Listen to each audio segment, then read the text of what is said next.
इस्लामाबाद के अंदर एक बहुत बड़ी नशिस्त, बहुत बड़ा और अहम तरीन मामला पाकिस्तान की मईशत ज़राअत के साथ जुड़ी हुई है। पाकिस्तान की तहज़ीब पानियों के गिर्द घूमती है। इस खत्ते के अंदर जब पानी और दरिया अपना रुख मोड़ते हैं तो तहज़ीबें फ़ना हो जाती हैं। मोहनजोदड़ो का हमारे सामने एक नक्शा है, हड़प्पा का हमारे सामने एक नक्शा है। अब हिंदुस्तान ने अपनी तरफ से एक दाव खेला, उसने इंडस वाटर ट्रीटी को मुअत्तल कर दिया गैर कानूनी तौर पर, क्योंकि मुअत्तल करने की कोई शिक उसके अंदर मौजूद नहीं है। और उसके बाद अब तक उसने बहुत सारी धमकियाँ दी हैं कि हमने पाकिस्तान की तरफ जो जाने वाला पानी है उसका रुख मोड़ देना है, एक कतरा भी नहीं देना। अब इस्लामाबाद के अंदर तमाम सियासी जमातें, तमाम कानूनी दिमाग, तमाम टेक्निकल एक्सपर्ट्स, ब्यूरोक्रेट्स इसके ऊपर मिल बैठे हैं और एक सेमिनार मुनक्कद हुआ। इसके अंदर धुआंधार तकारीर हुई और पाकिस्तान के मौक़िफ़ का भरपूर इजहार किया गया। लेकिन बुनियादी सवाल ये है कि मौक़िफ़ के इजहार के बाद या उसके बराबर में या उससे आगे हमने क्या करना है। तो इस हिस्से में जो शरीकान गुफ्तगू हैं उनकी हम सेमिनार के अंदर जिन्होंने बातचीत भी की उनका तारुफ करवा देते हैं और उनसे उनकी राय तलब करेंगे इस अहम मामले पर। इंजीनियर खुर्रम दस्तगीर खान साहब, साबिक़ वज़ीर दिफा, मुस्लिम लीग नवाज़ की तरफ से बहुत शुक्रिया जी, आपने हमें ज्वाइन किया। अहमद बिलाल सूफ़ी साहब, माहिर हैं बैनुल-अक़वामी क़वानीन के और साबिक़ निगरान हैं वज़ीर कानून, और इनका जो नेटवर्क है वो तमाम बैनुल-अक़वामी कानूनी मामलात के ऊपर बड़ी गहरी नज़र रखता है और ये ख़ुद बहुत सारे मामलात के अंदर पाकिस्तान को रिप्रेजेंट कर चुके हैं। बहुत शुक्रिया जी, आपने भी ज्वाइन किया। अमजद अली ख़ान साहब, रुकन कौमी असम्बली पाकिस्तान तहरीक इंसाफ। बड़ी जमातों को आप इस मामले से अलहदा नहीं रख सकते, सियासी मामला जो भी हों, ये कौमी मामला है। तो हमने बहुत मुनासिब समझा कि अमजद साहब को हम कहें कि वो तशरीफ़ लाएँ, उन्होंने हमारी इज़्ज़त रखी। आपका बहुत शुक्रिया जी, आपने हमें ज्वाइन किया। और अब Indus water commissioner Pakistan, the man with all the data, तमाम इन्फॉर्मेशन जिनके पास मौजूद है, सैयद महर अली शाह, आपका भी बहुत शुक्रिया जी। एक बड़ा सवाल जिससे मैं बात का आगाज़ करना चाहता हूँ, एक मैं साउंड आपको सुनवाना चाहता हूँ। बिलावल भुट्टो ज़रदारी ने पाकिस्तान टेलीविज़न को इंटरव्यू देते हुए कहा कि पाकिस्तान के लिए ये मामला कोर सिक्योरिटी के साथ जुड़ा हुआ है और साथ ही उन्होंने न्यूक्लियर ऑप्शन की भी बात की। तो मैं वहाँ से बात का आगाज़ करना चाहूँगा। मिलिट्री रिस्पांस की बात हो रही है, न्यूक्लियर वेपन्स की बात हो रही है, ज़रा हम टेक्निकी ज़ाविये से बात का आगाज़ करना चाहेंगे। अगर मेरे से मैं आपसे पूछ पाऊँ, क्या वाक़तन हालात वहाँ पर आके खड़े हो गए हैं कि तमाम कानूनी प्रोसीजरल मामलात अब न्यूक्लियर ऑप्शन या वॉर के अलावा हल नहीं हो सकते? ज़रा आपकी राय जानना चाहूँगा, ऑप्शंस क्या हैं टेक्निकली? Go ahead. मेरे ख्याल में तो ये जिस तरह से जो है इसका वो बैकग्राउंड आपने डेवलप किया उसके अंदर, क्योंकि आज मैं भी वहाँ मौजूद था जहाँ पे बिलावल ज़रदारी साहब ने ये बात की, उसमें ये शायद इस तरह से आर्टिकुलेट नहीं हुआ कि अब हमारे सारे ऑप्शंस ख़त्म हो गए हैं और अब बात न्यूक्लियर पे चली गई है। अब मैं आता हूँ कि कौन से ऑप्शंस अवेलेबल हैं, उन पे क्या हो रहा है और आगे उसके बाद क्या ऑप्शंस अवेलेबल हैं। तो सबसे पहले तो बात ये है कि यानी पाकिस्तान का ऐसा कोई एम्बिशन नहीं है कि हम एक पीसफुल कोर्स को छोड़ के और किसी ऐसे कोर्स को जो है वो फॉलो करें जिसके अंदर एक वायलेंट कॉन्फ्लिक्ट जो है वो हो और उसकी वजह से काफ़ी एक जो है वो अगली सिचुएशन क्रिएट हो। ठीक। और इस हवाले से अगर मैं आपसे शेयर करूं तो पिछले साल अप्रैल के महीने में जिस वक्त इंडिया ने इस ट्रीटी को किया अनाउंस कि वो इसको अगेंस्ट में कर रहे हैं, यूनिलैटरल अनाउंसमेंट थी और उसकी कोई लीगल बेसिस नहीं है। ये दो क्वालिफायर्स बहुत इंपॉर्टेंट हैं जो पाकिस्तान की एक हमारी स्टेटेड पोजीशन है। और इस पोजीशन को, पाकिस्तान की स्टेटेड पोजीशन से बियॉन्ड अगर आप जाएं तो ट्रीटी के फ्रेमवर्क में, क्योंकि ट्रीटी ये कहती है कि जब तक ये ट्रीटी बाहमी मुशावरत से किसी और ट्रीटी से रिप्लेस ना हो जाए तो यही ट्रीटी इन फुल फोर्स रहेगी। Therefore this treaty is in full force and the framework of this treaty provides inter alia the court of arbitration. Court of arbitration में हम इस इंडियन अनाउंसमेंट से पहले गए हुए थे, लेकिन जब ये अबेंस का जब ये अनाउंसमेंट हुआ तो कोर्ट ऑफ आर्बिट्रेशन ने दोनों पार्टीज़ को इनवाइट किया कि आप इसके ऊपर हमारे साथ अपनी डिटेल्स और अपनी पोजीशन शेयर करें, जिसके ऊपर ज़ाहिर है जो है वो इंडिया ने उसका बायकॉट किया हुआ है, लेकिन पाकिस्तान ने पोजीशन की। और उसके बाद कोर्ट ने पिछले साल जून के अंदर इस पर फैसला दिया जिसमें उन्होंने कहा कि जी हमारी कंटिन्यूइंग ड्यूटी है कि हमने अपनी जुरिस्डिक्शन को देखना है कि ये keeping in view the circumstances. तो ये एक अनाउंसमेंट हुई है। उसके बाद उन्होंने मेरिट्स के ऊपर फैसला किया कि कोर्ट की जो है वो कॉम्पिटेंस इंटैक्ट है और ये इस जो है वो अनाउंसमेंट के साथ कोर्ट की कॉम्पिटेंस बाहमी मामला नहीं है और ज़ाहिर कोर्ट की कॉम्पिटेंस इंटैक्ट है, कि वो फैसला करेंगे। जी हाँ, वो फैसला करेंगे। अब ये हो गई बात। अब इसमें ये है कि जैसे मैंने आपसे अर्ज़ किया कि पीसफुल ऑप्शंस के अंदर यही है कि एक सिविलाइज्ड नेशन के तौर पे हम अपने ऑप्शंस एक्सरसाइज कर रहे हैं, जिसके अंदर पहले हमने बायलैटरली इसको रेज़ किया। इंडिया को हमने 8 मई को 2025 को इसके ऊपर बड़ा एक स्ट्रॉन्ग लेटर लिखा, इसको कंडेम किया और उसके बाद फिर कोर्ट ऑफ आर्बिट्रेशन में जून में इसके ऊपर फैसला आया। उसके तहत जो हमारे पास ऑप्शंस हैं उसमें हम ट्रीटी के फ्रेमवर्क्स के जो हैं वो ऑप्शंस वो भी एक्सरसाइज कर रहे हैं। कोर्ट में हम गए हुए हैं, कोर्ट ने इसके ऊपर जो है वो to the extent of the court's competence award दिया है। एक और अवार्ड भी हम एक्सपेक्ट कर रहे हैं सून, जो कि इस ट्रीटी के स्टेटस के ऊपर आएगा।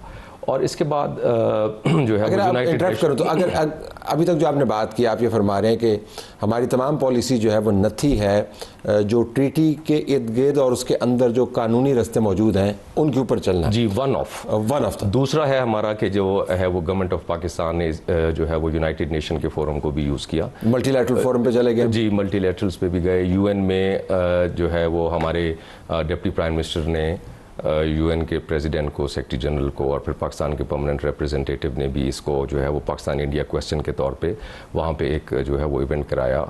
तो हमारी कोशिश ये है कि हम इस मैटर को दुनिया को ये बावर कराएं। इससे पहले खुर्रम दस्तगीर साहब और ये एक पूरा डेलीगेशन गया था पिछले साल, जो हमारे वर्ल्ड के बड़े कैपिटल्स हैं जिनके पास लेवरेज है, ताकि ये बात उनको बताई जाए कि ये सिर्फ एक बायलैटरल मैटर नहीं है, ये एक सीरियस क्राइसिस है जिसकी काफ़ी ज़्यादा ग्रेविटी है। तो आप इसको अंडरस्टैंड करें और आप अपना लेवरेज यूज़ करें ताकि ये एक क्राइसिस की सिचुएशन में ना डेवलप ना। ओके, लेकिन हिंदुस्तान का बिहेवियर चेंज नहीं हुआ जी। आप भी गए वर्ल्ड कैपिटल्स के अंदर, कानूनी रास्ता भी अपनाए, और हम ये नहीं कह रहे कि हमने वॉर करके बिहेवियर चेंज करना, लेकिन बिहेवियर चेंज नहीं हुआ। अगर आप उनके बयानात देखें, और आज आपने तफसील के साथ बात भी की कि जो तसलसल के साथ वो काम कर रहे हैं वो बयानात के साथ मुताबिकत रखते हैं, तो यो जी, तो देखिए वो नहीं, कुछ थोड़ा सा उनका रेटरिक नरम हुआ है इस साल में, सरकारी रेटरिक नहीं, लेकिन उनके जो दूसरे लोग हमसे बात करते हैं उनकी ज़बान में थोड़ी नरमी आई है। वहाँ कुछ मजमून भी लिखे गए हैं, यहाँ तक कि जो राष्ट्रीय सेवक समाज है उसके जो नायब सदर हैं उन तक ने एक इंटरव्यू दिया कि जिनमें पाकिस्तान से बात करनी चाहिए, लेकिन उनकी सरकारी पोजीशन तब्दील नहीं हुई। अगरचे गालिबन पिछला साल जो है हिंदुस्तान के लिए सफारती तौर पर बहुत सालों के बाद एक बड़ा ख़राब तरीन साल था, लेकिन उसके बावजूद वो ये समझते हैं कि दुनिया अभी उनके इतने खिलाफ नहीं है कि उनको इस पर दबाव डालकर वापस ला सके कोई। तो लिहाजा ये जो बातें की बिल्कुल ठीक है जो कमिश्नर साहब ने की कि एक तो हम बैनुल-अक़वामी अदालतों में गए हैं, हम मल्टीलैटरल इदारों में गए हैं। अब जो अगला स्टेप है, और मुझे उम्मीद है कि ये आज का सेमिनार इसका आगाज़ होगा, वो ये है कि एक संजीदा मीडिया कैंपेन चलानी है हिंदुस्तान को बेनकाब करने के लिए कि वो एक कानून तोड़ने वाला मुल्क है, वो अपनी साथ जो आबादी है और तहजीब है उसका पानी बंद करने वाला मुल्क है। तो ये भी एक इंटरनेशनल प्रेशर उन पे डालना है, और फिर जो है वो हमें, चूंकि नेशनल सिक्योरिटी कमेटी की जो फाइंडिंग है वो तो अपनी जगह पर खड़ी है, मैं इसी तो लिहाजा उसका फैसला जो है ये टेक्निकल एक्सपर्ट्स बताएंगे कि कितना पानी वो रोके या कितना पानी वो डाइवर्ट करे, which will be the threshold जहां हम फिर अपना। हम बिलाल सुमी साहब से इसके ऊपर बात कर लेंगे कि एक ऐसा दौर जिसके अंदर हम रह रहे हैं, जिसके अंदर कानून और बैनुल-अक़वामी कन्वेंशंस की पामाली जो है वो नॉर्म है। हम दुनिया भर में देख रहे हैं, यूएन से लेके और बड़े बड़े जो निज़ाम हैं उनको कोई अब अदब आदाब के साथ देखता नहीं है, वो पामाली करते हैं। तो उसमें कितना मुअस्सर होगा कानूनी इशू। लेकिन नेशनल सिक्योरिटी कमेटी का आपने जिक्र किया, उसका तो डिक्लेरेशन मौजूद है कि अगर पानी रोकेंगे तो फिर वो डाइवर्ट भी करेंगे। और फिर हमने बाज़ प्रेस कॉन्फ्रेंसेस के अंदर भी ये बात सुनी है कि अगर आपने डाइवर्ट करने के लिए कोई इंफ्रास्ट्रक्चर बनाया तो हम उसको गिरा देंगे। ये ऑन द रिकॉर्ड है। योर टेक नाउ, इस दुनिया में वाकतन कानूनी रास्ता जो है वो बासमर साबित हो सकता है? देखिए, जो नॉर्म है ना, rule book of international law, वो जिस तरह मैंने आज कहा वो 1, 2, 4 ट्रीटीज़ पर मबनी नहीं है। There huge stack, millions of treaties हैं। तो पूरी ग्लोबल डिसिप्लिन उसके साथ वाइड है।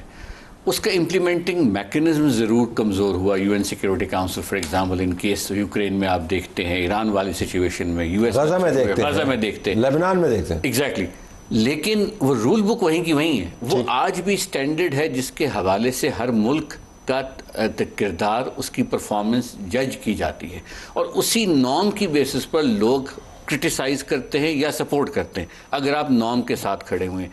तो नॉर्म से जितना आप दूर जाएंगे उतना आपकी कॉस्ट इंक्रीज होती जाती है, आपके एलाइज पीछे हटेंगे, आपकी क्रेडिबिलिटी ख़राब होगी एज ए रियासत।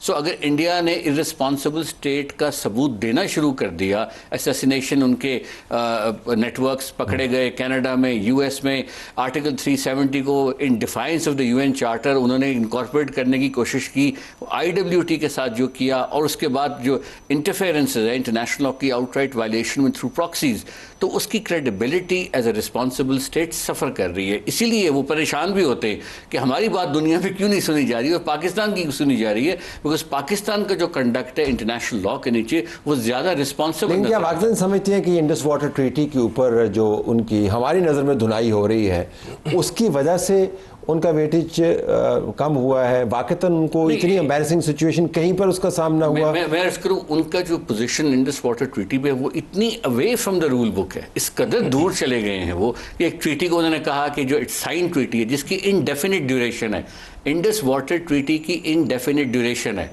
उसको आप कहते हैं हमने इसको होल्ड इन अबेंस कर दिया। अब मैं जब उसे लीगल पर्सपेक्टिव से देख, इट्स अ मटीरियल ब्रीच। हमारी तरफ से जो ट्रीटी इंटैक्ट है, लेकिन अब आप परमानेंट कोर्ट ऑफ आर्बिट्रेशन में नहीं पेश हो रहे, आप कह रहे हैं हमने इसके नीचे जो हमारे ऊपर ऑब्लिगेशन कोई फुलफिल नहीं करी, technically it's a material breach of the treaty.